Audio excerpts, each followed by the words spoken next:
Welcome back to Pastor Emilie's Story Hour. We're reading The Woman in White by Wilkie Collins. This is part 43, the third epoch of the story, continued by Walter Heartwright. I open a new page. I advance my narrative by 1 week. The history of the interval which I thus pass over must remain unrecorded. My heart turns faint, and my mind sinks in darkness and confusion when I think of it.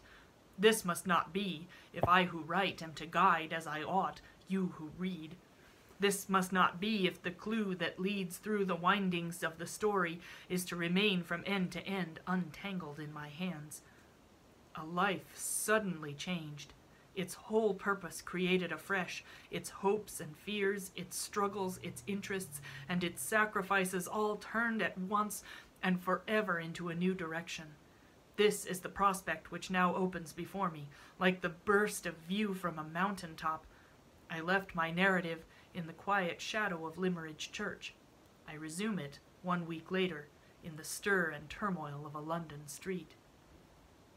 The street is in a populous and a poor neighborhood.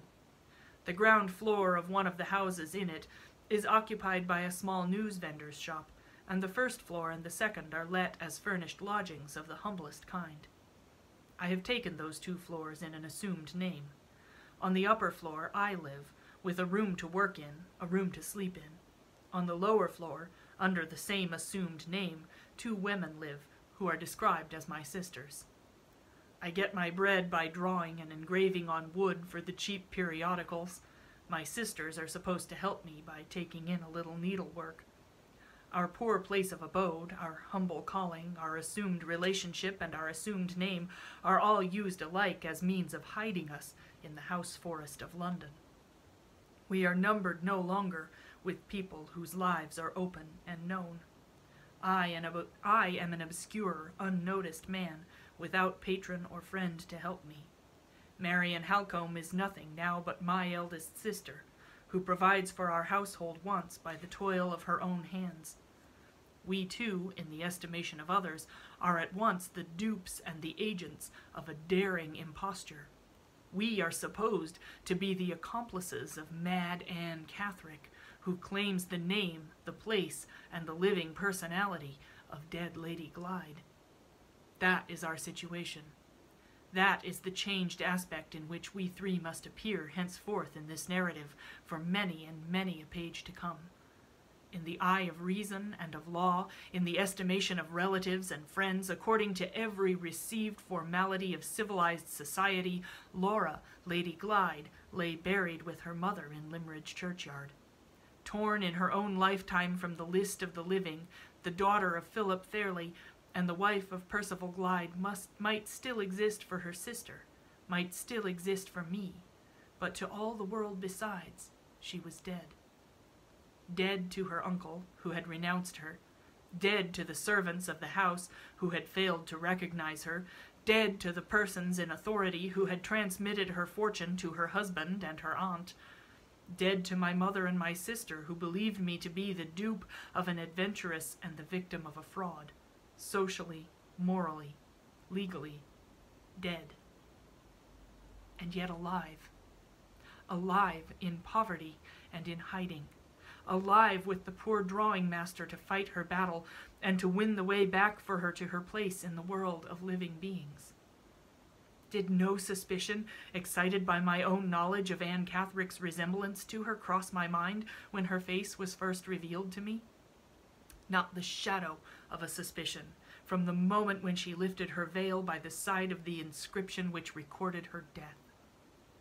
Before the sun of that day had set, before the last glimpse of the home which was closed against her had passed from our view, the farewell words I spoke when we parted at Limmeridge House had been recalled by both of us, repeated by me, recognized by her.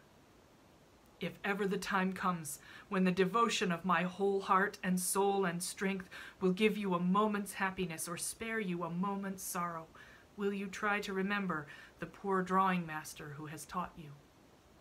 She, who now remembered so little of the trouble and terror of a later time, remembered those words, and laid her poor head innocently and trustingly on the bosom of the man who had spoken them.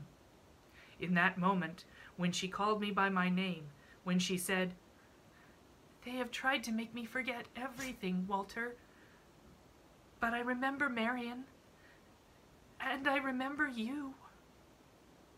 In that moment, I, who had long since given her my love, gave her my life, and thanked God that it was mine to bestow upon her.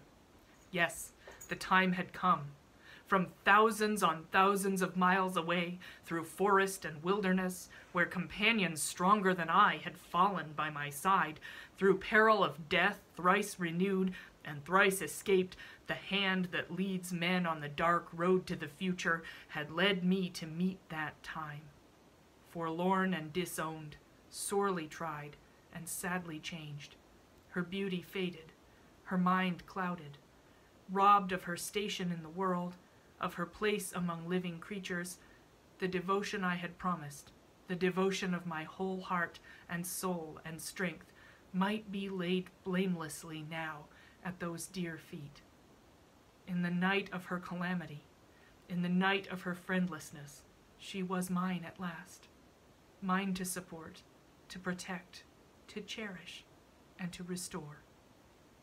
Mine to vindicate through all the risks and all sacrifices, through the hopeless struggle against rank and power, through the long fight with armed deceit and fortified success, through the waste of my reputation, through the loss of my friends, through the hazard of my life. Chapter 2. My position is defined. My motives are acknowledged. The story of Marion and the story of Laura must come next. Come back tomorrow for the next installment.